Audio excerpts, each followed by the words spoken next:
Today I'm gonna show you how to assemble your room juicer HAA. So first, we'll have the parts here. We'll have this one. So place it here.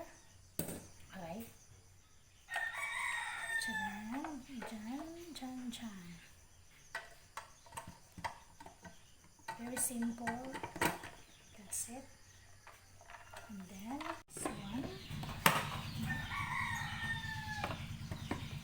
Lina?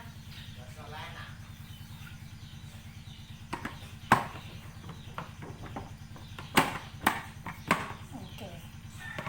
So the arrow should be in line with the arrow here.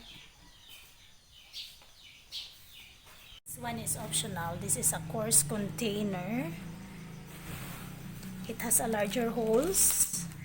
So it's good for making juice with flesh in it. So that's it. And then this one is for making smoothie, ice cream with frozen fruits. So we will just keep this in future use. This one is for